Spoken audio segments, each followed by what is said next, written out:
we are going to start our chapter number 1, that is the living world. Already we have done the introduction in our previous lecture.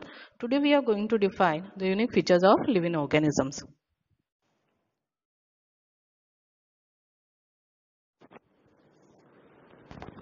Unique features of living organism.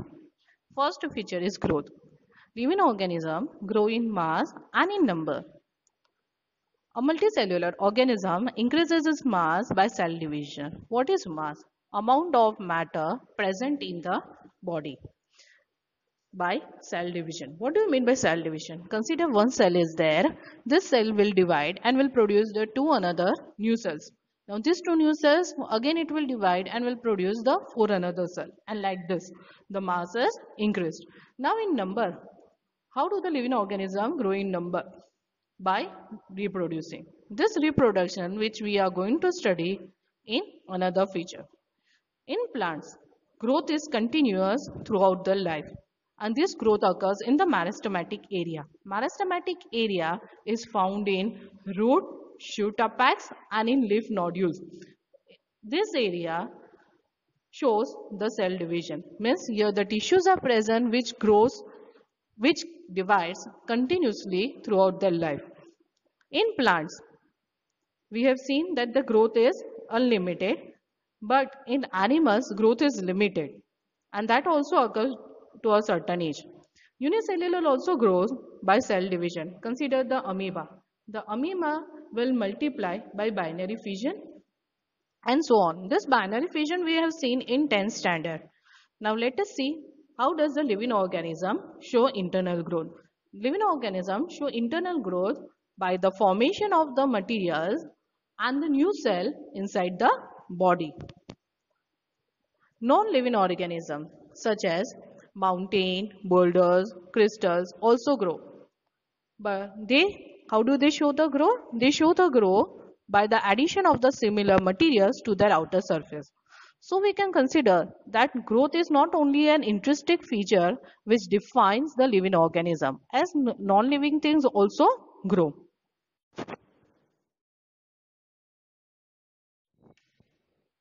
Reproduction. It is a formation of the new individuals of the same kind. Consider for an example humans. Humans will give birth to the baby which is similar to the parents, having this basic body design. Basic body design means 2 eyes, 1 nose, 2 hands and 2 legs. These are said to be the basic body design. However, the variations are observed in the individual when it is growing up. We can't say that they are similar to their parents. Variations are there in the features as well as in personality and the behavior. Reproduction is not essential for the survival of the individuals. What do you mean by that? Many individuals are there who cannot give birth to the baby. Hence, we can't say that they are not living. They are living. But the thing is that they can't reproduce. Here we can say that reproduction is essential for the continuation of the life. What do you mean by that? Living organisms have a limited age. And after that age is completed, it will die. We can't say that living organism can survive eternally. No living organism can survive eternally. Hence, in order to continue to maintain the population on the earth, reproduction is essential. Now, there are two kinds of reproduction. First is sexual, another is asexual. In sexual, 2 parents are involved. One is male, another is female.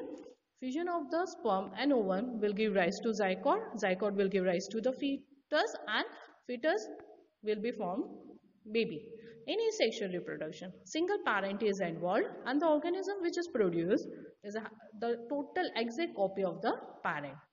Here asexual may occur by the fission, that means by division, fermentation by breaking, regeneration by reproducing the body part and vegetative propagation that we have already studied in 10th standard. In unicellular organism, growth and reproduction are synonyms. What do you mean by synonyms? Means that if growth is there, reproduction will occur, and if reproduction is there, then growth will occur. They are the two sides of the one coin. Without the growth, reproduction is not essential, and without the reproduction, growth won't be there. Now, many organisms like mules, sterile worker bees, infertile human couples do not reproduce. Therefore, we can consider that reproduction is not an inclusive characteristics of living organism. Means this characteristic is not essential for defining the features of the living organism, as many individuals does not reproduce. So we can't say that if they are not reproducing, they won't survive. They are surviving, but the thing is that they won't give the birth. Now, non-living organisms, they don't have any power to reproduce or replicate. Replicate means producing their own kind by dividing.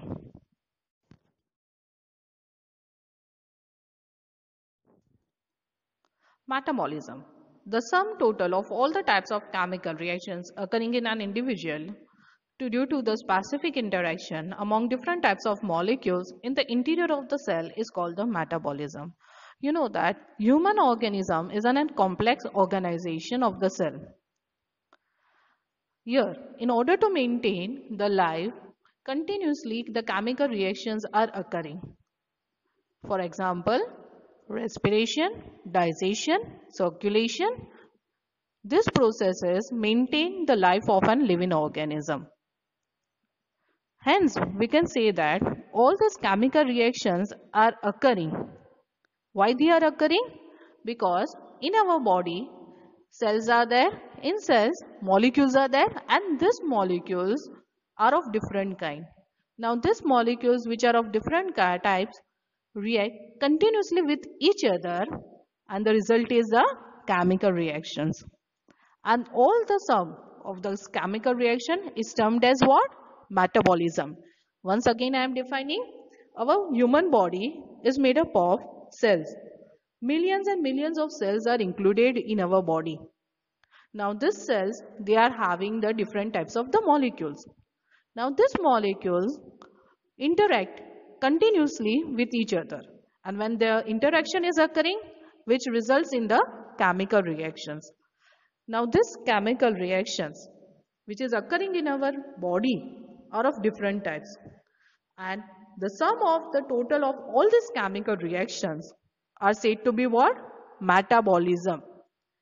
Hence, we can say that activities such as growth, development, movements, reproduction, etc. are due to the metabolism.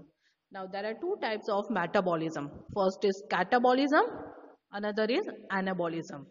Let us see the anabolism. Anabolism includes all the building up reactions. Building up reaction means your product is formed. And when this product is formed, it increases the mass of the organisms. For example, photosynthesis. Catabolism. Here, the product is broken down.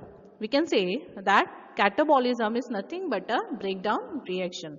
For example, respiration, digestion. You know that in digestion, food is broken down, and in respiration, energy is broken down. Now, non-living objects, they do not show the metabolism.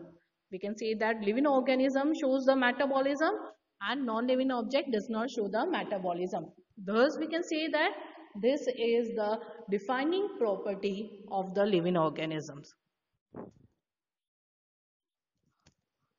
Consciousness. What is consciousness? Awareness of the surrounding are responding to the external stimuli. What is stimuli? When the living organism is responding to the external changes which is occurring in our surrounding is said to be the stimuli, which we have already studied in 10th standard. Now, this external stimuli may be physical, chemical or biological. We have also seen that plants also respond to the stimuli like light, water, gravitation, pollution, etc. That is the tropism, movement of the plant part towards the different kinds of the stimuli, such as phototropism, movement of the plant towards the light, hydrotropism, movement of the plant towards the water,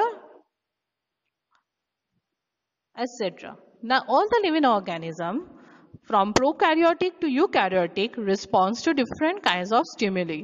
Now, prokaryotic. What do you mean by the prokaryotic? The cell having the primitive type of the mechanism is said to be the prokaryotic. Eukaryotic means having the advanced kind of mechanism. You can say that human beings means we are the only organism who is aware of himself, right? So we are aware of ourselves, we are aware of our surrounding, and so on. Consciousness, therefore, becomes the defining property of the living organism. So here we have seen the metabolism is also defining property, and consciousness is also the defining property of the living organisms. Means non-living organisms, they don't have the consciousness.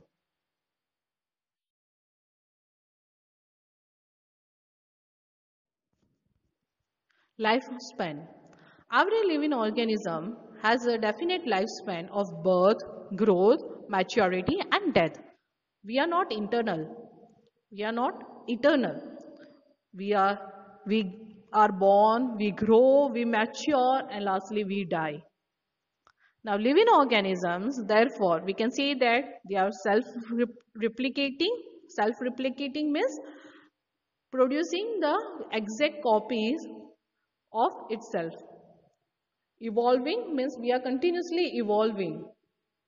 And self-regulatory interactive systems. Self-regulatory interactive system means we are able to regulate our own systems.